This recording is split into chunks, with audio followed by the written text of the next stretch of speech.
not make the mistakes that you've made in training. Some of the mistakes I did make from training did transfer over, but for the most part, like I had a really good time doing it and conquering the different hills that I conquered. I think I highly underestimated the amount of hills that were going to be in this race. It was more hills than anything else. And I wasn't prepared for that. Go down a little bit. I was like, I'm not getting off again. Like, I just have to keep rolling. I have to keep biking. And so I just kept pushing. And I know it's not simple because it's not a simple thing to do.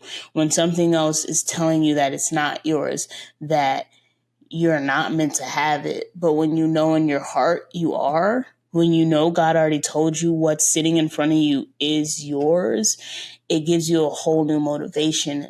These episodes are intended for mature audiences. Viewer and listener discretion advised.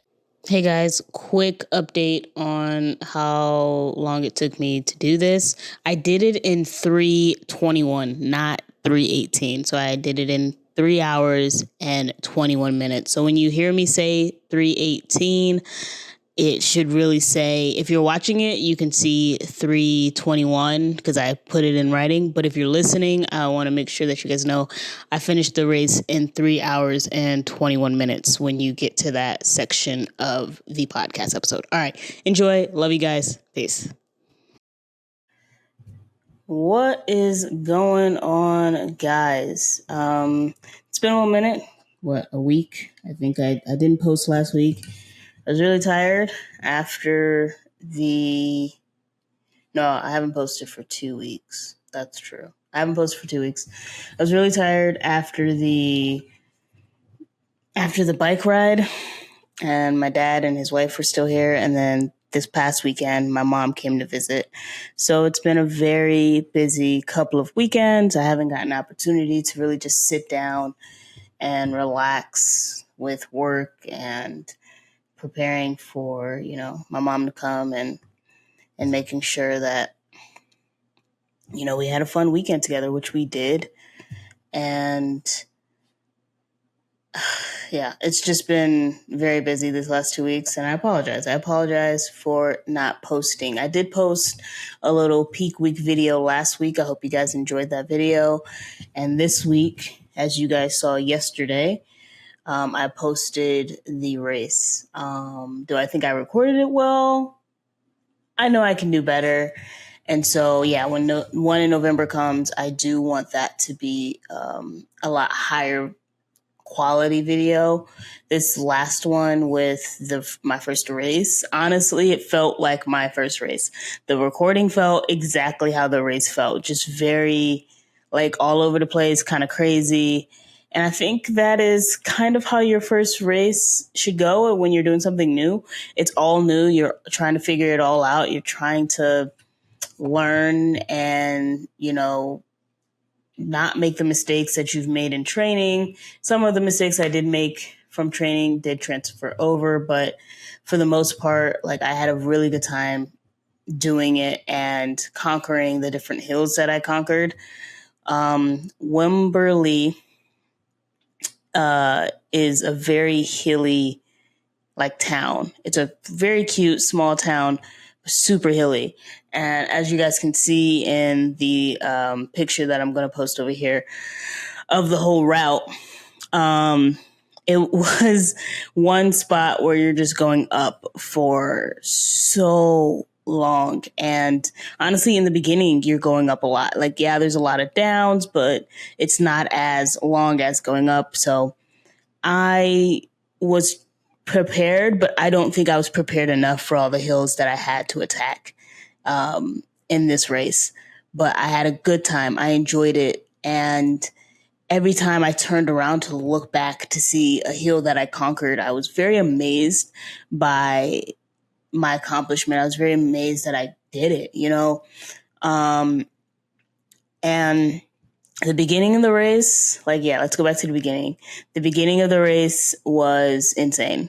Like, I got there early enough. First of all, ALS, it's a great organization, and I'm so happy that I got to raise $1,000 for it. Shout out to everybody who donated their money to this amazing cause to find a cure for ALS and to help others.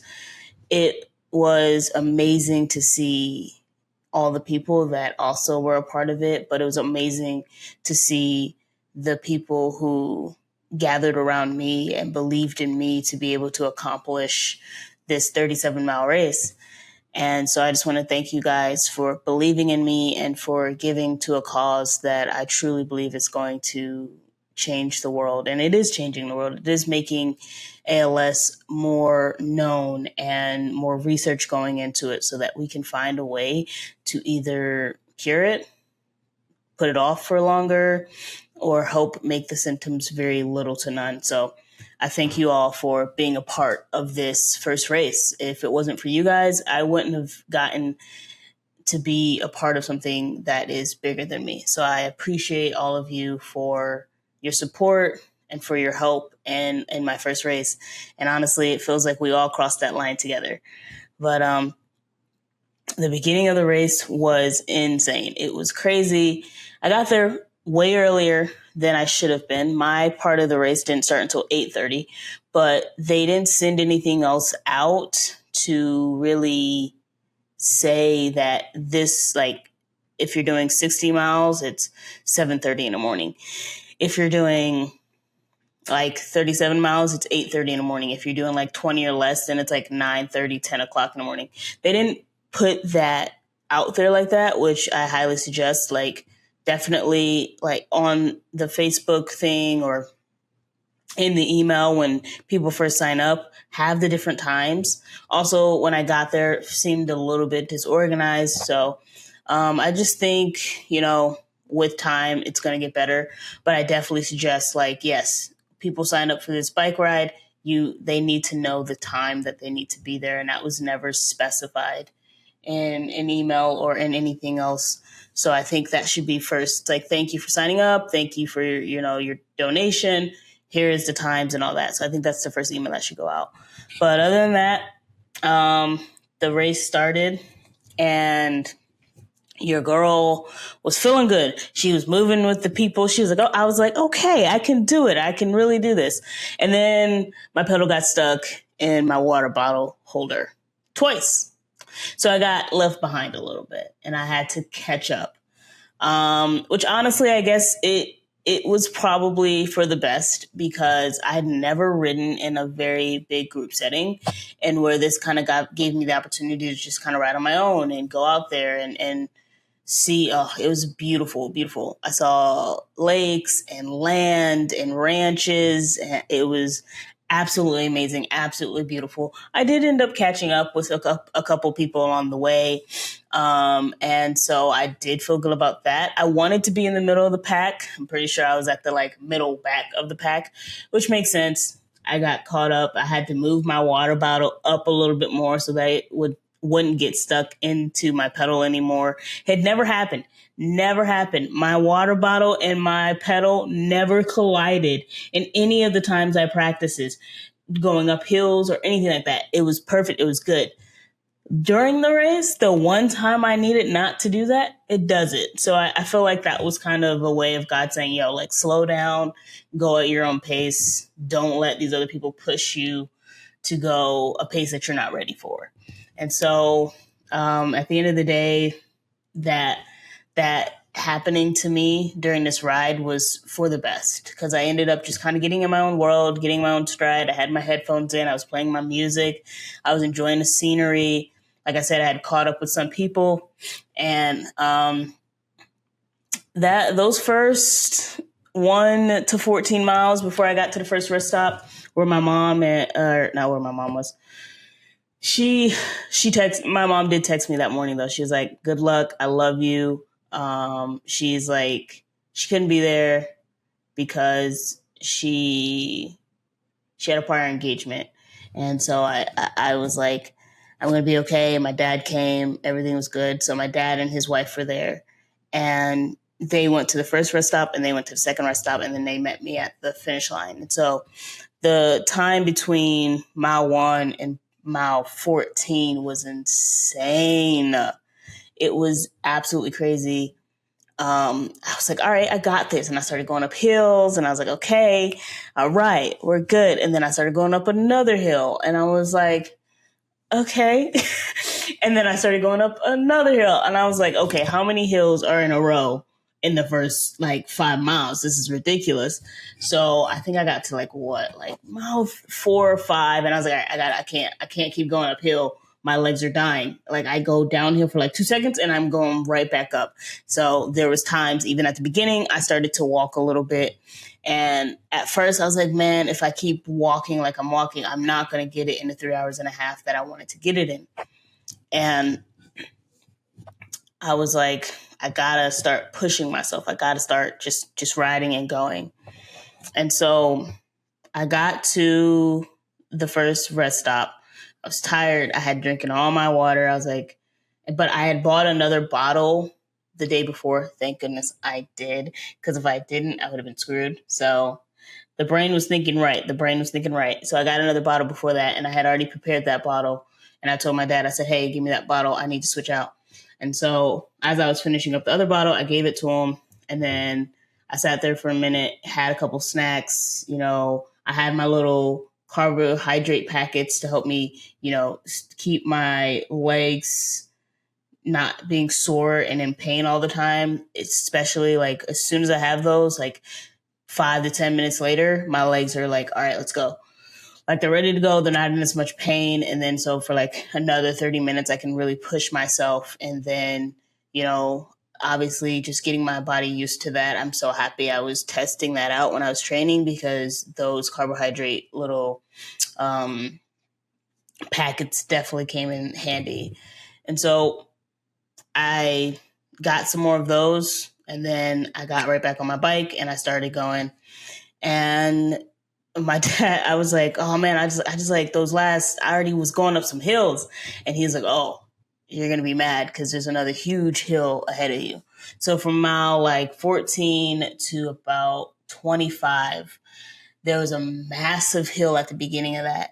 And I was with this group, like this Asian group, they were like moving. And I was like, all right, if I stay with them, I'm good. Like they're at a good pace that I'm used to. So I can stay with them and go.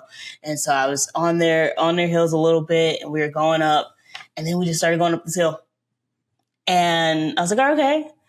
And then we kept going. And I was like, okay. And then we kept going. And I said, no. My legs can't take it anymore. So I walked up the hill and I was like, I felt very disappointed in myself, guys.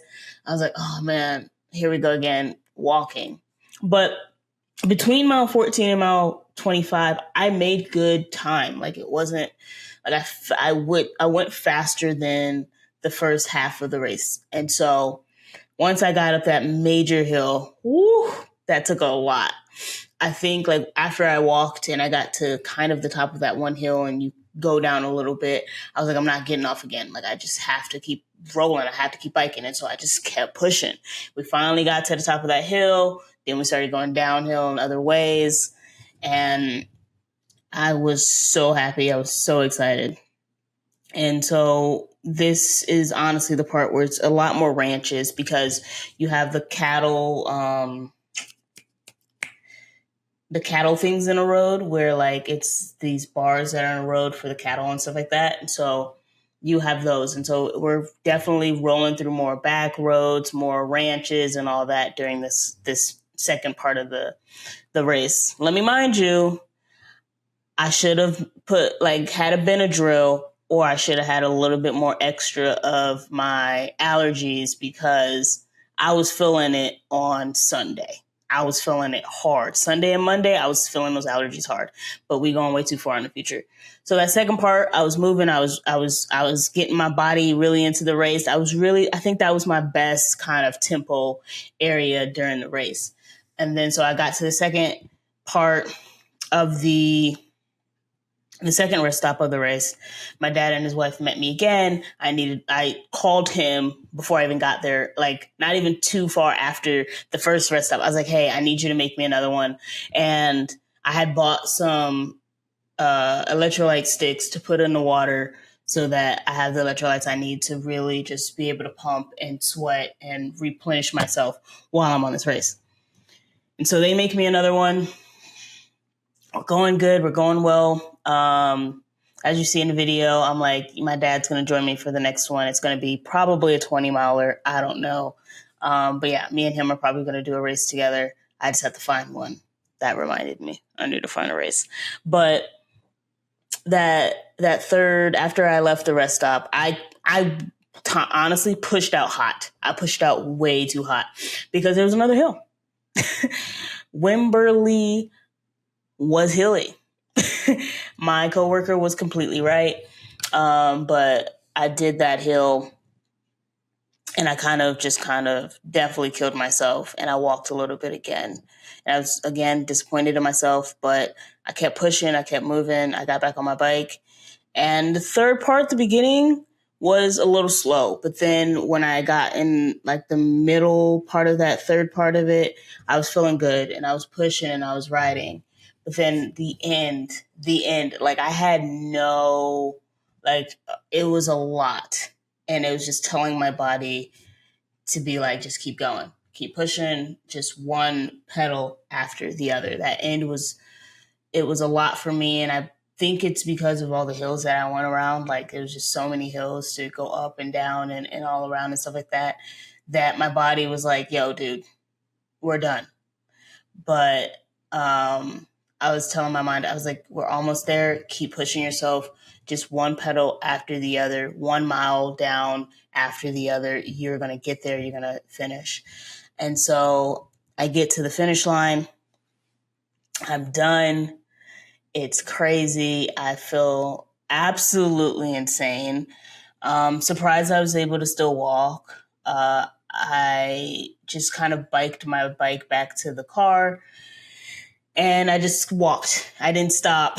I didn't stop myself from anything, but I got done in like 3 hours.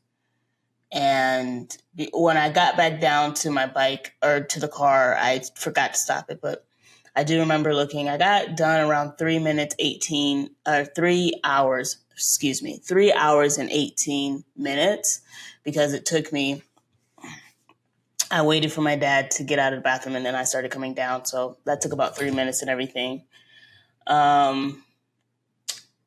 So I finished the race in 3 hours and 18 minutes. I honestly wanted to finish before 3 hours and a half. And I want to be able to get to 40 miles by 2 hours. And I've done 40 miles in 3 hours before where I was at my 3 hour mark and I was at like 38 seconds. So I've done 40 miles with 3 hours and like 5 minutes. So I know I can push myself to go that much faster. My body was just not but at the same time, there's not all those hills. So my body has to get used to hills. Not saying that I wasn't doing hills because I was doing a lot of hills. There's a lot of like slight hills on post. There's also a lot of hills on the trails that I was doing, but it just wasn't as hilly as Wimberley was. I think I highly underestimated the amount of hills that were going to be in this race. It was more hills than anything else, and I wasn't prepared for that. And also, like, with work and it being the winter time, it got dark earlier, so I wasn't able to go outside and bike because, I'm not going to go bike outside in the dark by myself. Just not a smart combination.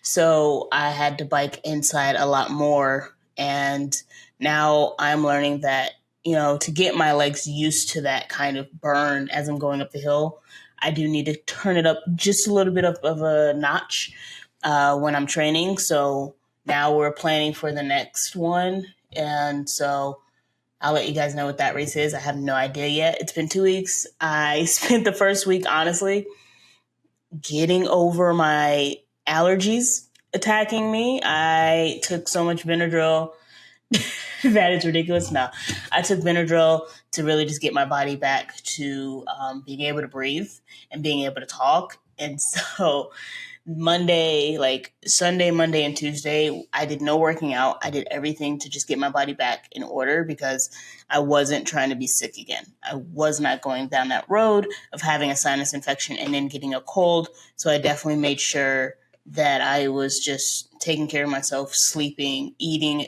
the way I needed to get my body back to where it is now. And so I took that week.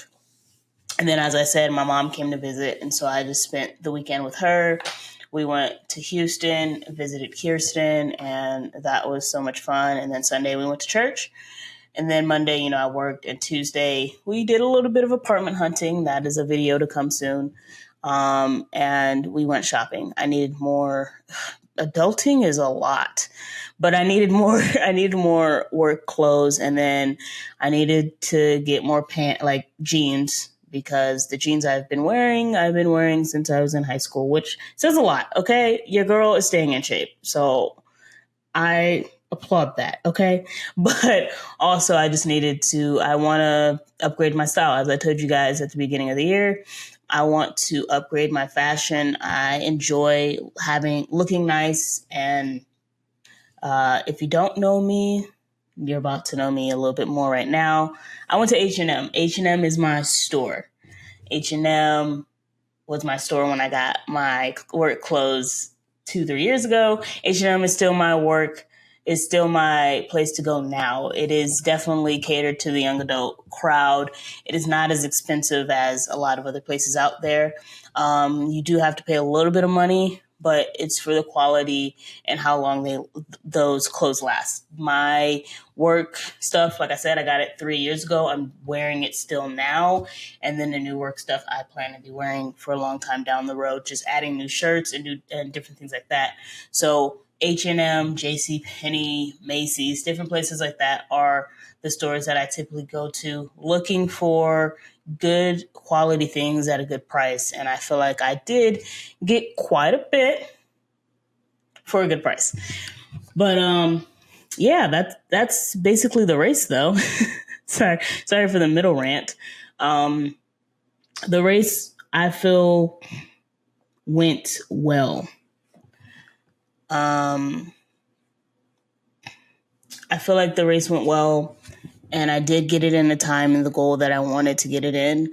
And now we're going to be cutting that down from 3 hours and 30 minutes to 3 hours and 15. The 20 miles, I guess we're going to have to cut that down a little bit more. I haven't really figured out what time I want to do that in. I probably definitely want to do the 2 miles in under 2 hours and a half. And I'll even say 2 hours and 15. So that is where I'm looking to hit. Hey guys, we are on air. I know, right? So cool to have this. But I interrupt this podcast to ask you guys to please follow us on all of our social media sites. We have Instagram, YouTube, the podcast on anywhere you get your podcast. And please share and like this episode and comment if this episode has affected you in any way. Because the more you comment, the more you like, the more you share, the more people we reach. And the more people we reach means the more the story of mental health and military brats change. So please go and follow us on all of these websites, and please share it with whoever and whomever you believe these stories will help change. Because I know that all of these stories thus far has already helped change my life. So again, thank you guys for watching. And please like, share, comment, and follow us on all of our social media platforms. For 20 miles, we'll hopefully get a lot under that. As I said, I'm a beginner and I want to set goals that are realistic, not goals of being yeah, I'm going to do 20 miles in an hour. Come on. I'm still learning my gears. I'm still learning my bike. I want to be smart with it. And so I'm going to say 2 hours and 15. And I believe I can do that. I believe if I continue to work toward it and be committed like I am. Honestly, the love that I have for cycling is similar to the love I had for basketball, and I have for basketball. But accomplishing what I accomplished on March 22nd with the race felt completely different than winning any of my basketball championships that I did when I was a teenager and younger. Like, I don't know how to explain it, but it was a different feel. It didn't feel like I guess with those it was more of an expectation, where this one felt like more of a, I know I can do it. I believe I can do it, but there's a higher chance, I believe, of failing. Whereas with basketball, like with every year that came, like I knew what was going to happen. I knew if like one year, if we were going to lose, I knew one year if we had the opportunity and chance to actually be a contender. Like I knew that and I played like I knew that. Where with this, even though I knew I was going to complete it, I didn't fully believe that I was going to complete it in the time that I wanted to, especially when I started walking. Like I was like, oh man, I'm going to be out here all day. Like, so, and I finished it before it started getting hot outside. Like it was getting warmer, but I finished it right before like the heat wave was coming in. And so I just didn't believe in myself in the same way that I did with basketball. And I think it's because of the struggles. It's because of the setbacks of like one day I did 40 miles in 3 hours, where like at the race day, I did it in 3 hours and in 18 minutes. And it's like, what I can't pinpoint why why things didn't go as well. Like, yeah, at the beginning, the pedal, but that takes a couple minutes, so it's not that. So I can't pinpoint why things didn't go well. I know that I don't have the endurance yet, and I know that's part of it, but what else? Like, I can't pinpoint everything else like I could with basketball. Or with basketball, if we lost, I can be like, okay, we didn't do this well, we didn't defend well, that means we need to, I need to do better with my defense. I need to do better with my offense. I need to produce earlier than I was before. Like with basketball, I had it. Like I just knew, like, okay, this is the changes I need to make in order to ensure that next time as a team in a unit, we can be better on the court. Or for me now, I'm just like, okay, training. Now I have to really study more. It's different. It's a different type of accomplishment. It's a different type of it's a different type of accomplishment. It's a different type of studying and learning about how I progress in this sport. And so that is what I'm trying to figure out. And it is a long road, but it feels more fulfilling in a way. That's all I can really, I don't know if that makes sense. I don't know if you can understand that. I have no idea why this is like all the way out here like this, guys. I'm sorry. I don't know if that makes sense. I don't know if you really can like see it in your mind or understand that. I hope you can. I hope you can. It's just different. And I think part of it is because I'm only relying on myself, right? I mean, I have my dad and Miss Andrea was there to support me, but it's not like they could do it for me, right? Whereas like a basketball team, like you have to depend on one another in order to win the game. Where this one, I only could depend on myself. And so it's a little bit new and it's a little bit of a curve that I'm still trying to figure out how to navigate around. But it's just a different type of accomplishment, and I'm excited for the next one. I'm excited to do the 20 miler or the 60 miler, and I'm definitely excited to do the 100 miler in November. So we're just moving in those directions. I'm already starting to look at like different ones also to do next year. I know I already told you guys about the one that I want to do from Virginia to Pennsylvania to like raise money for veterans. And I was meant to do that one year, but things happened. So I definitely want to try to do that next year around November time as well. Right before it gets too cold up north and on the East Coast. And then there's some also on the West Coast over here to do that I am interested in doing. So this has definitely become something that has kind of ignited this go getter aspect of me again in a way of physicality, right? With basketball, I've always been a go getter. I've always wanted to win. I always wanted to win a championship, and I think I started playing with my club Belgian team at 7. And we gelled very well together to the point where like we won constantly. And it's having that mentality of seeing the work that we put in at practice, seeing the time that we spent together to cultivate the friendships that I had on my Belgian basketball club team.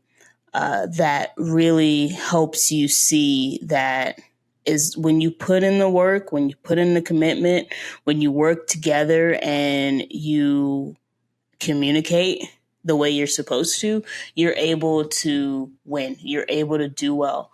And we had that very consistently out during the 10 years that I played with them.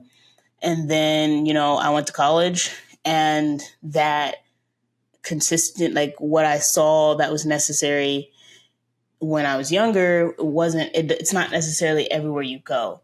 And so, and I had kind of lost the love of going after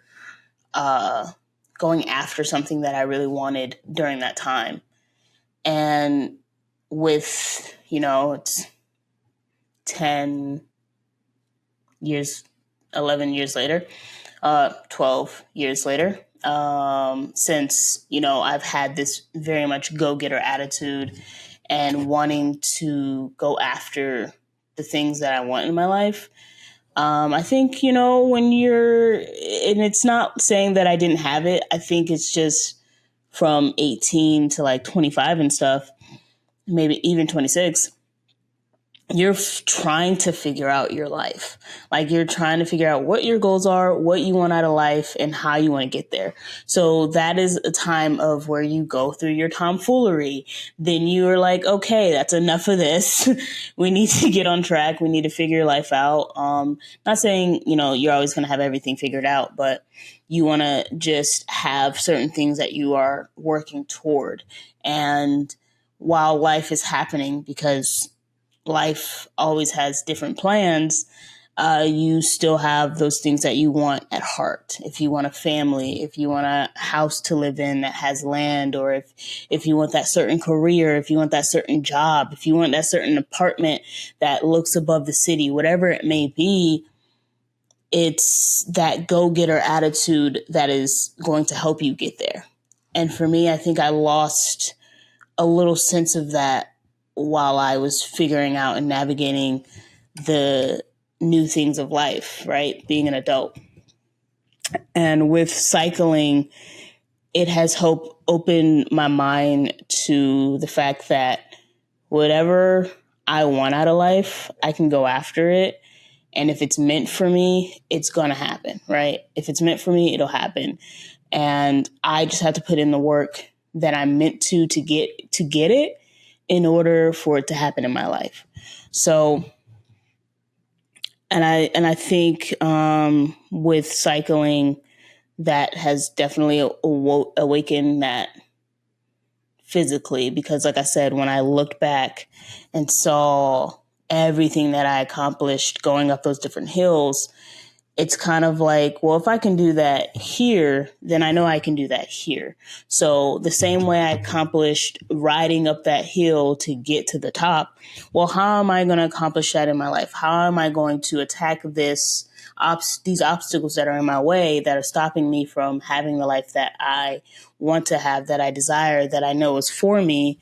How am I going to do that? And so it's just really translating that more into my day-to-day life. And I feel like even before cycling, I've started to do that, but I feel like cycling has given me the opportunity and more of the confidence to really go after what I want and really attack the obstacles that are in my way, saying, no, you can't have it, when God already told me I can have it. God already told me it's mine. And no matter what anybody else says or what obstacle is in my way, I'm going to work to get what I was told was already mine. It's that. And I know it's not simple, because it's not a simple thing to do. When something else is telling you that it's not yours, that you're not meant to have it. But when you know in your heart you are, when you know God already told you what's sitting in front of you is yours, it gives you a whole new motivation. And I believe with cycling, it's given a whole new confidence in me to go after those things that God has shown me are mine. Because God will use anything to show you and tell you, like, continue to pursue this, continue to go after it. This is yours. And I feel like right now he's using cycling in my life to just really show me, like, dude, you didn't think you were going to conquer that in the time you did, but you did. So why are you not using that same method, that same mindset to do that in your everyday life? If you want something, go after it, go get it. If God already told you it's yours, it's yours. Do the things that you need to do to secure what is yours. And yeah, there's going to be obstacles. There always will be. Obstacles are just what comes with life. But obstacles are not in your way to stop you from getting what is meant for you. Obstacles are in your way so that when you get what is meant for you, you are already prepared to get it. You're already ready to receive it. And obstacles are also in your way because if things came easily, you wouldn't appreciate what you got. So yeah, life is hard sometimes.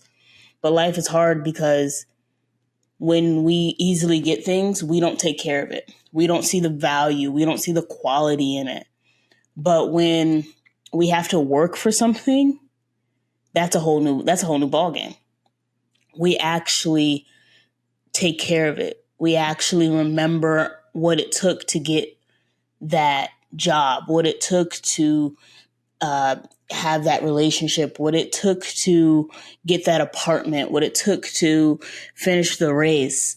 We remember that and we cherish it so much more. We have so much more appreciation for the things in our life that are that the things in life that we receive.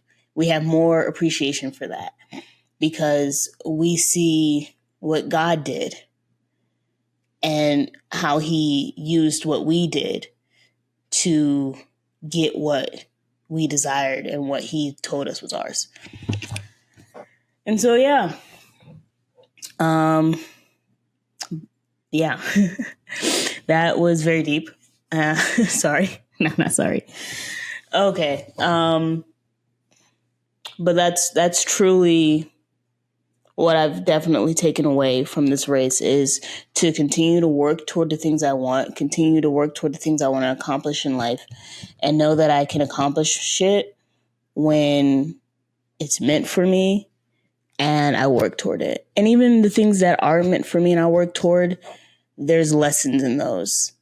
And I'm going to take those lessons and then put it toward the next thing in life that I'm striving to go after. So, yeah. But other than that, guys, that's it for this episode. That was my race, and it was a lot of fun. I met a lot of fun people. The Asian crew that I was riding with, they were hilarious. It was so funny riding with them. Like, they, like, one guy, he was like, man, like, there's more hills to go. And then there was an older man and I started riding again. He was like, I'm proud of you. But he had rode that whole part that I walked. Like, I think I walked at least I walked quite a bit. He rode all the way up to that point and he was still waiting for them. And I was like, if he can do it, I can do it. Okay. Like, this is insane. There was a lot of older people out there that were showing me up. Shout out to them. They were moving, and I was like,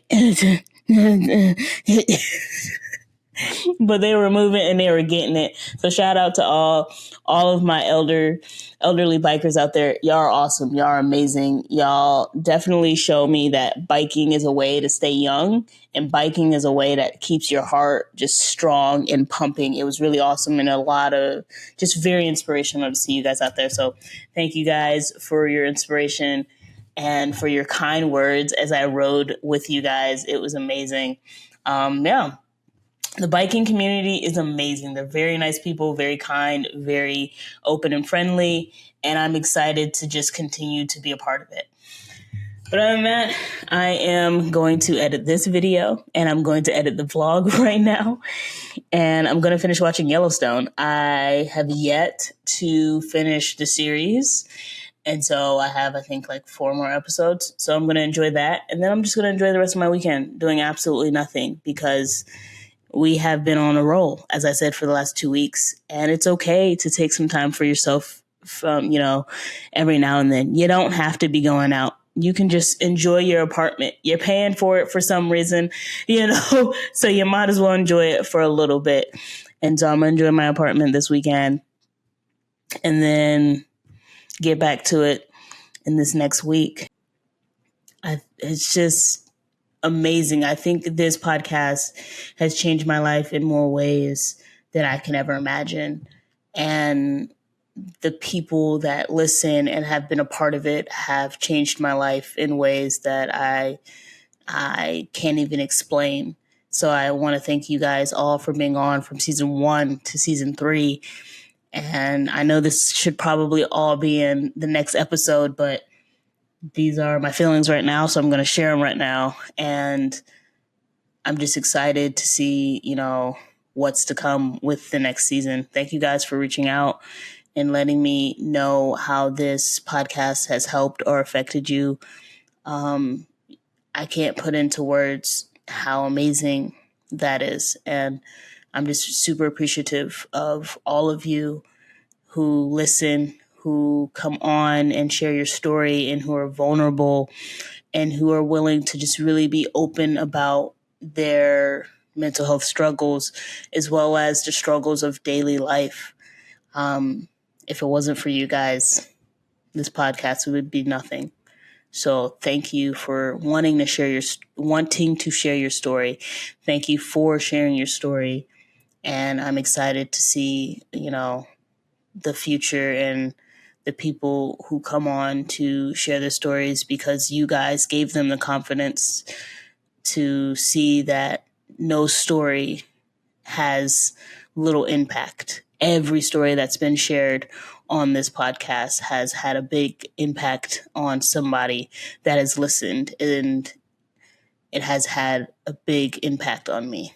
So I appreciate all of you, and I shall see you next week for, yes, another episode. There'll be the final episode of season 3 next week, and then we'll be rolling into season 4 soon.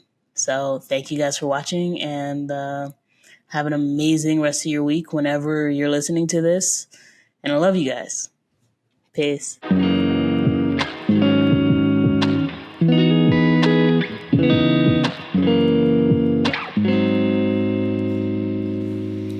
Hey guys, I hope you guys enjoyed this episode. There are a ton more tea time episodes, as well as stories that are going to be shared on this podcast to come. So please like and subscribe or follow down below. And I will see you all next Military Brat Monday. Thank you guys for tuning in. And I am so excited to continue this journey with all of you.